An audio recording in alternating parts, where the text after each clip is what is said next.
여러분, 요즘 미국 조야에서 보면요, 한국에 대한 평가가 엄청납니다. 놀랍다는 표현이 그냥 어울릴 거예요. 냉기가 쌩쌩 지나가고요.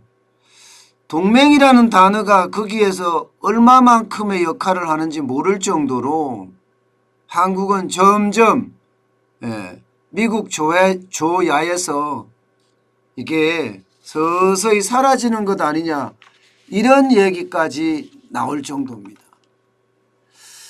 그만큼 지금 한국의 어떤 외교 정책이 풍파를 만났다? 뭐 이렇게까지 표현할 수 있을 것 같아요. 그런 와중에 주한 미군 사령관을 지냈던 분이 있죠. 이분입니다. 노무현 정부 시절에 주한 미군 사령관을 지냈는데 2006년부터 2008년까지예요. 바웰 벨이라는 사령관입니다. 근데 이 사령관이 엄청난 이야기를 했습니다. 한국은 북에 복속될 수도 있다, 이런 이야기 말입니다.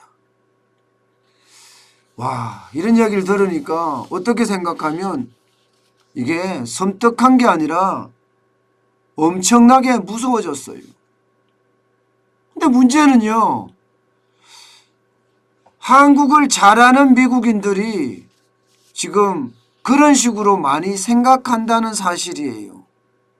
그런 식으로. 단순하게 한국에 대해서 혈맹이다, 이런 생각은 이미 물 건너간 거 아니냐, 뭐 이런 이야기까지 나옵니다. 혈맹이다.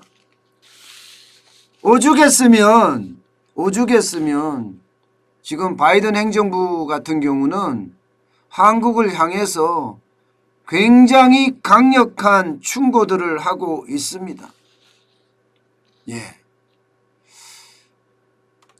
그 속에서 대한민국이 북에 복속된단 말은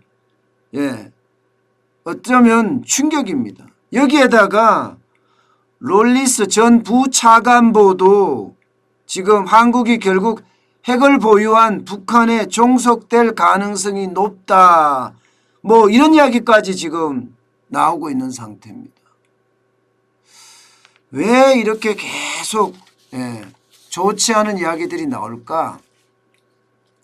특히 말입니다. 바이든 행정부가 들어서고 나서도 그런 우려는 점점 커지고 있습니다. 지난 9일에 미 국무부 대변인의 이야기가 있어요. 미 국무부 대변인의 이야기는 어째 보면요, 더 충격적입니다.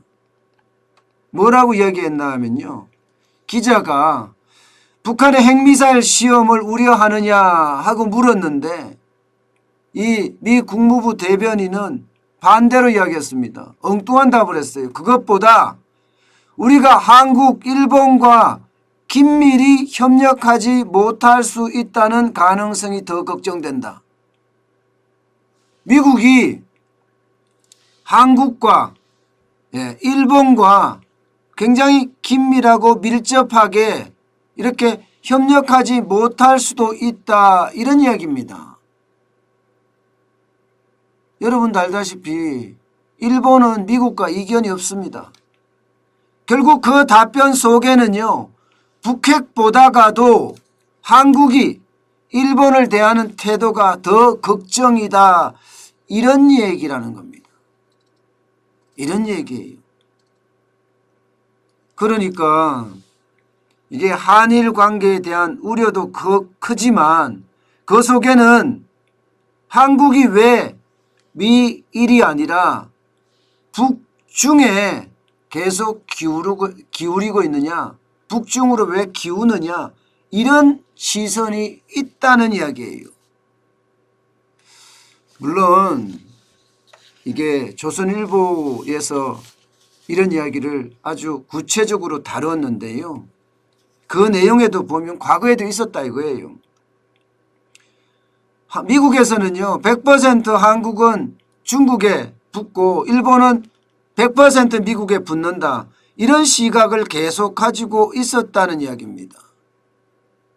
그런데 최근에는요 이런 시각들이 쉽게 말하면 미국의 조야에서 주류 시각으로 점점 바뀌어가고 있다는 사실입니다.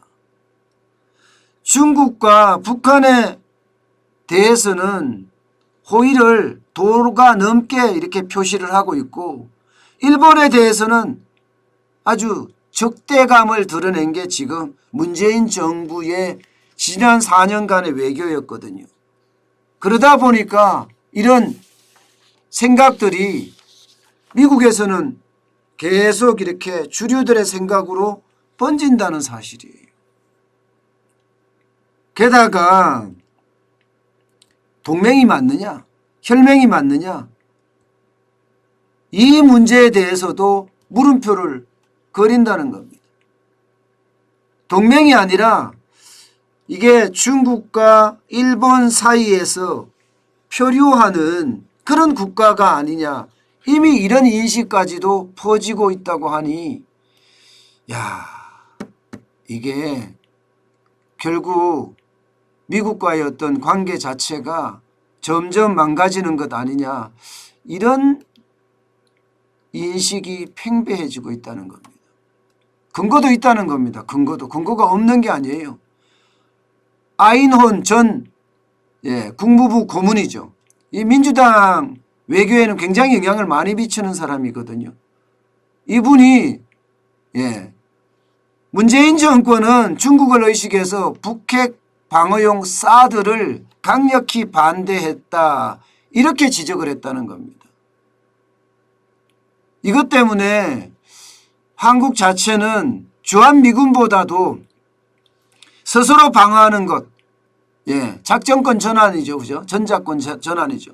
이런 것을 더 중시하게 됐다. 주한미군보다도 이제는 스스로 작전권을 행사하는 것을 중시하게 됐다. 이런 이야기죠. 여기다가 롤리스 전 국방부 부차관도 그런 말 했잖아요. 중거리 미사일 배치 거부했다. 그래서 우리는 일본에다가 중거리 미사일 배치를 하게 됐다. 이런 얘기예요. 심지어 말입니다. 심지어 문재인 대통령이 중국 공산당의 축하 인사를 보내니까 미 상원의 외교위원장이 이러려고 미국 청년들이 중공 침략에서 한국을 지키기 위해서 피를 흘렸느냐 이렇게 말하면서 공개적으로 직격탄을 날렸습니다. 결국 지금 미국은 이 국무부 대변인이 이야기했던 것처럼 진짜 동맹은 일본뿐이고 한국과의 동맹은 이게 결국은 표류동맹이 아니냐 뭐 이런 이야기까지 동맹이 표류하고 있다는 거죠.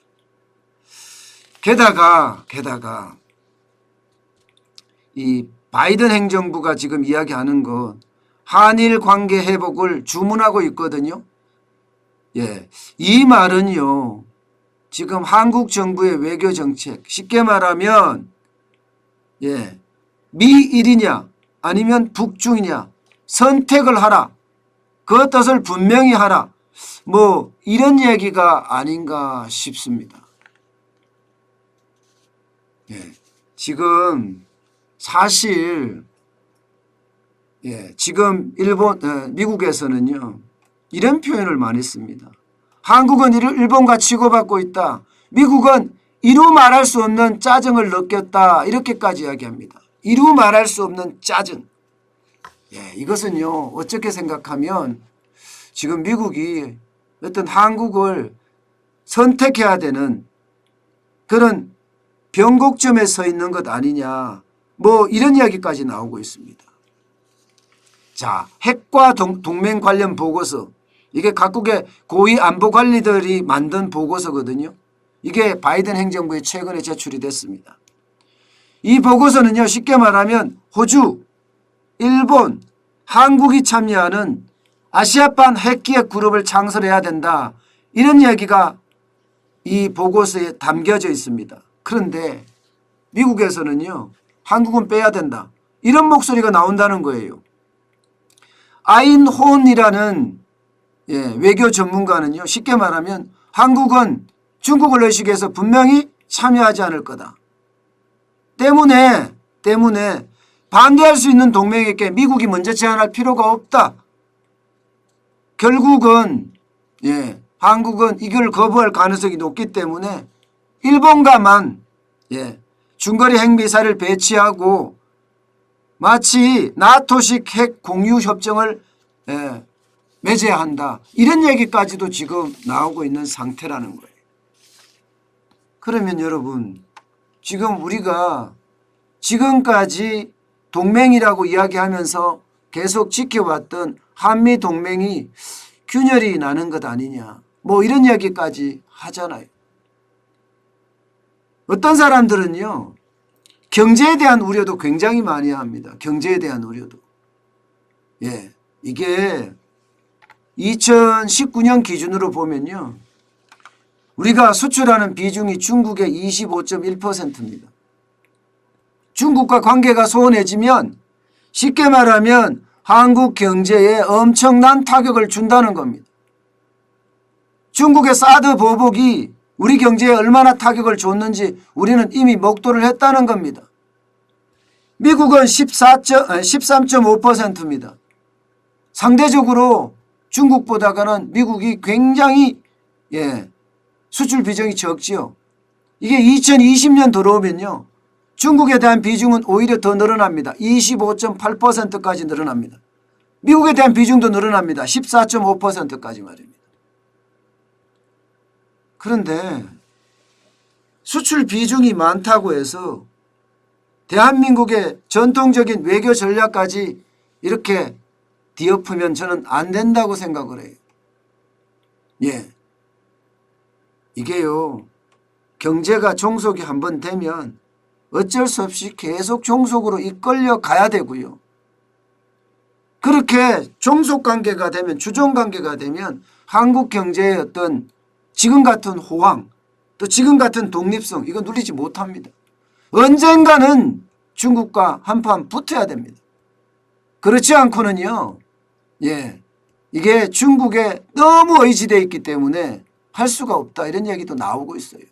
여러분, 근데 우리가 중국의 25.1%, 지금 2020년 기준으로는 25.8%를 수출을 의지하고 있지만, 이거를 잘 분석을 해보면요, 중국이 우리 부품이나 반제품을 가져가서 완제품을 조립해서 이것을 미국에다 파는 비중까지 따지면 사실상 우리가 미국에 파는 비중도 굉장히 크다는 거예요. 우리가 한미 동맹관계를 아주 철저히 지켜내면서 미국에 대한, 지금으로부터 중국을 우회해서 판매하는 것을 꼭 중국만이 아니라 다각화를 빨리 시켜야 된다는 거죠. 다각화를. 그러면서 한미 동맹은 굉장히 강화하는 쪽으로 가야 된다. 저는 그렇게 생각을 하거든요. 지금처럼 친중국으로 이렇게, 친중공으로 이렇게 쏠리면 저는 앞으로 경제적 타격은 더 갈 수 있다고 생각을 해요. 우리가 일본하고 사이가 안 좋다 하지만 우리 일본에서 수입하고 있습니다. 일본 우리나라에서 수입하고 있습니다. 양쪽이 다 수입 수출에 지금 굉장히 적대적인 감정이 굉장히 큰데도 말입니다. 결국은 꼭 필요하면 중국 입장에서는 수입해 간다는 거예요. 반도체의 경쟁력 더 키우고요. 전기차 배터리 경쟁력 더 키우고요. 우리가 가지고 있는 조선에 대한 경쟁력, 철강에 대한 경쟁력, 중국보다 우리가 더 키우면 돼요. 중국이 어쩔 수 없이 한국에서 수입하게끔 만들면 된단 말입니다. 그래야지 종속적인 관계에서 벗어나서 한미 동맹을 더 강화할 수 있거든요. 저는 지금의 한미 동맹이 혈맹이라고 이야기했을 정도로 6.25 전쟁 때 많은 젊은이들이 피를 흘렸고, 또 우리가 경제 5개년 계획을 추진하면서 사실 미국의 도움이 굉장히 컸습니다. 그러면서 우리가 굉장히 빠른 속도로 압축 성장을 했던 비결이기도 합니다. 우리가 너무너무 잘나서 우리가 이렇게 스스로 발전한 거라고 생각하면 안 됩니다. 경제라는 것은 절대 혼자서 발전할 수 있는 게 아니에요. 쌍방이 있다는 겁니다. 쌍방이. 저는 미국과의 관계에 있어서 아주 더 긴밀하게 지금처럼 북중이 아니라 미일이 돼야 된다는 거죠. 그래야지 대한민국이 저는 바로 설 수 있다고 생각을 해요. 지금처럼 계속 이게 친중 정권으로 점점 변해가면 우리 경제에도 결국 종속이라는 게 뒤따라 붙고요. 그러면 우리 작은 대한민국의 이 경제 영토는 점점 쪼그라들 가능성이 큽니다. 중국은 영토가 크고 인구가 많은지는 모르겠지만 기본적으로요, 남의 나라를 무시하고 쉽게 말하면 우습게 보는 경향이 강합니다. 뭐 대국이라고 해서 미국이나 뭐 그런 나라도 안 그렇기나 뭐 비슷할 거라고 생각을 하지만 그래도 국가 대 국가의 어떤 대응, 저는 그런 게 지금 어느 때보다 필요하다고 생각해요. 미국은 실제로 그렇게 하거든요. 작은 나라라고 무시하고 업심여김하고 우습게 보고 이렇게 되려고 하면 아마 우리는요, 점점 경제 환경도 어려워지는 종속으로, 그리고 이제는 중국의 입김 때문에 모든 게 좌지우지되는 그런 상황을 맞을 수도 있습니다. 때문에 그 어느 때보다가 한미 동맹 그리고 일본과의 화해 필요할 때가 아닌가 다시 한번 생각을 해 봅니다. 미국의 조야에서 한국에 대한 어떤 냉기류가 지금처럼 계속된다면 결국 과거에 핵우산에서 제외됐던 것처럼 또 그런 일이 벌어질지도 모를 일입니다. 그 어느 때보다 대한민국은요, 외교적으로도 굉장히 위기선상에 섰다. 저는 그렇게 보입니다. 여러분, 대만 보세요. 대만. 대만은 지금 어떻게 하고 있습니까? 확실하게 친미 노선을 걷고 있습니다. 올해 이대로 가면 대만이 우리보다 국민소득이 더 높을 거다, 이렇게까지 이야기할 정도예요. 대만은 중국에 쉽게 말하면 수출 안 하나요? 중국 의존도가 적은가요? 우리하고 거의 비슷하고 마찬가지입니다. 그렇지만 대만의 경제는 점점 쑥쑥 크고 있거든요. 오죽했으면 TSMC라는 대만의 반도체 회사가 미국에다가 엄청난 규모로 투자를 하겠습니까? 저는 대만의 어떤 경제 정책, 외교 정책 좀 보고 배울 필요가 있지 않나, 그렇게 다시 한번 생각을 해 봅니다.